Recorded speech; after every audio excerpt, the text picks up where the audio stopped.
against women or gender oppression is a broad subject. Despite enormous endeavors, we witness a steep rise in crime rate against women across the world. Do we need some innovative solution or some sort of strategies to deal with this issue effectively? To share more on it, we have a wonderful guest with us whose contribution is massive on this front. She is founder and CEO of Red Dot Foundation, a curator at TEDx Warsaw, Board of Director, X Prize India. Ladies and gentlemen, boys and girls, put your hands together to welcome this wonderful woman whose contribution is immense, Elsa De Silva.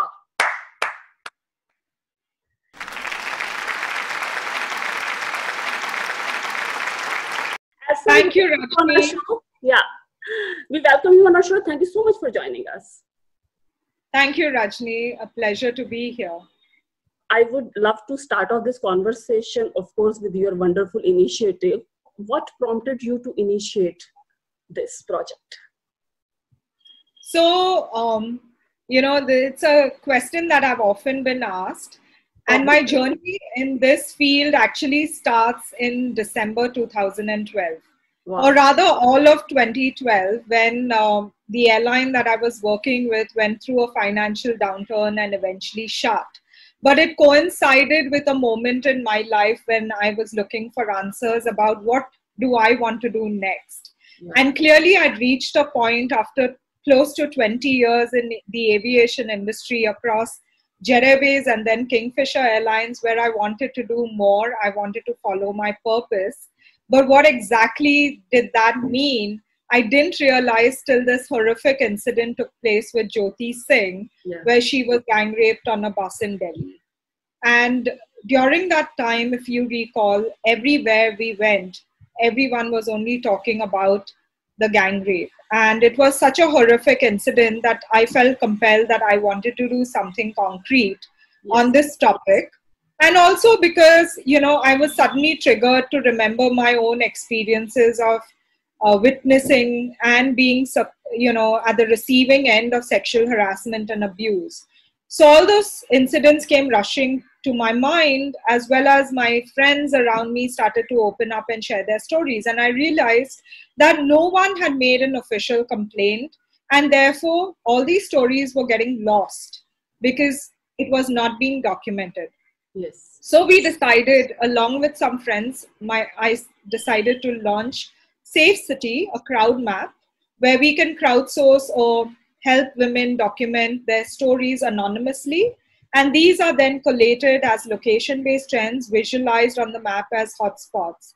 And the idea was to put it out there so that we could look at this issue and study the patterns and trends from a location perspective or a category perspective, and then build our own situational awareness so that we could respond better when we were faced with these incidents, or find a community, because often we think we are alone, or use the data to make that change in our own communities or with the police or with the elected representatives, etc. Okay. So Elsa, since you have been talking about this initiative and how it just occurred in your mind and circumstances that prompted you to take up this wonderful project, I would love to know if you could elaborate on this point, because I see that Red Group Foundation work at the intersection of gender, technology, communication, data, urban planning, and Safe City flagship. So can you elaborate a little bit more about this project so that our viewers could understand more about it? Yeah, so it's a 7-year journey. Okay. And at the start, it was just putting out the crowd map, right? To help people document their experiences. Now, how did we come up with that idea? I was at that point in time in 2012, part of a program by the Swedish Institute, which focused on CSR and sustainability in business. Yes. And that's where I met these friends of mine who I launched Safe City with. But I was also introduced to the concept of crowd mapping at this program. Okay. So the idea was in my head, except that I didn't think that I was going to launch it in India. But when the incident with Jyoti Singh took place, the the situation in my life was ripe. You know, it was the perfect moment. Kingfisher had closed down. I was looking for my purpose. This issue was close to my heart. And now there was this idea that somebody had implemented somewhere else in the world, which we could adapt to India. Right. And I had the time to do it because, you know, my full-time job had come to a standstill. Yes. So I could have taken up another job, but I decided to give myself a break. You know, so there are moments in your life where you get these opportunities. COVID-19 currently is one of those where everyone's taking a pause and you can reflect and you can think about what do you want to really do with your life. Yes. So similarly, during that point in time, I was at that moment and this opportunity presented itself. So since then, since December 2012, we've, you know, immersed ourselves in trying to solve gender-based violence through data and tech.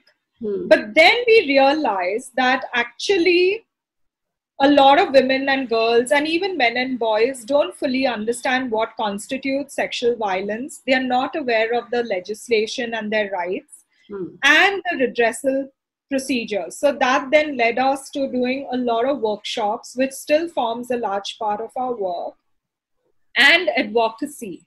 So we are on social media, we're talking about sexual violence because it's otherwise a taboo topic, right? Right. We do a lot of workshops in schools, colleges, corporates, in communities, helping people understand child sexual abuse, domestic violence, sexual violence in public spaces, sexual violence at the workplace, and now during COVID-19, online harassment, bullying, cyber harassment, because these are all different forms of sexual and gender-based violence, right? And then further, when the data started to come in, we realized that there is a direct correlation with space and spatial infrastructure. Yes. So for example, lighting. If there's poor lighting, it could be a comfort zone of a perpetrator. Or in Mumbai, which is a very crowded city and people use the trains as the lifeline to move around, the crowded spots could be places where you get groped or pinched or touched, that kind of thing. Yeah. So identifying where sexual violence is occurring was very important. And then looking at that space and trying to make that space better was one of the areas that we started working on. So that's where the intersection with urban planning is currently at. And now we are working with cities, we are working with police forces, community organizations, educational campuses to look, and even corporations, on how do you create safe spaces within their organizations, within their campuses, within the spaces in and around their institutions. Right, right. So during this journey of 7 years, you know, since those times when you started, what transformation did you observe occur? Do you feel some tangible change took place? So the change has occurred on many levels. So one is me personally. So as an individual, I have grown in this field because when I started, I knew nothing. I was not a gender activist. I didn't come from the women's movement. I came from the corporate sector and I had to unlearn, relearn and learn a lot of things. Which is very difficult actually. And especially when you're in your mid life, you know, like I was in my late 30s at that point, right? So for me as an individual, I have grown a lot. I am now, you know, speaking at various places, not only in India, but around the world, helping people think about this issue deeply. Yes. That is one. The second is, when I first started, people weren't talking about sexual violence and gender-based violence. Today, we are much more aware of our rights. We are much more aware of, you know, the legislation and also what is appropriate and inappropriate. And I think we are much more comfortable also now. I think, of course, all these incidents, because so much has been said and written in media, that every household has been talking about such things. Maybe the terminologies could be a little bit more subtle, but everybody is talking about these things.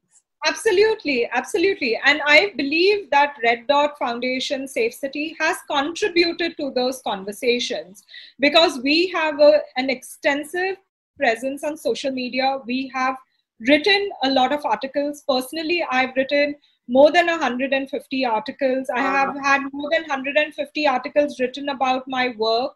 And then, of course, through Red Dot Foundation, we've had bloggers, writers, social media volunteers, constantly keeping that conversation going, right?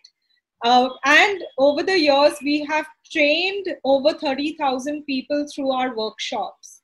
And then we've collected close to 14,000 personal stories.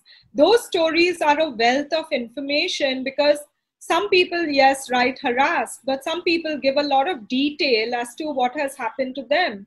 And that helps us understand the context in which this sexual and gender-based violence occurs.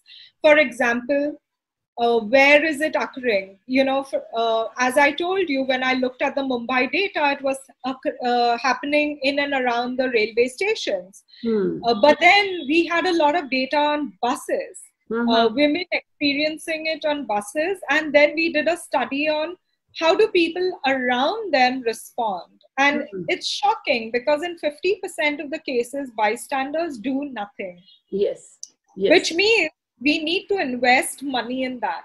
Plus, our data has been used for research in other areas. One big research was where a lady studied sexual harassment in Delhi and identified that women and girls spend more on safer means of transport than their male counterparts, to the tune of $300 a year. $300 is a lot of money. Yeah. It is somebody's monthly salary, you know.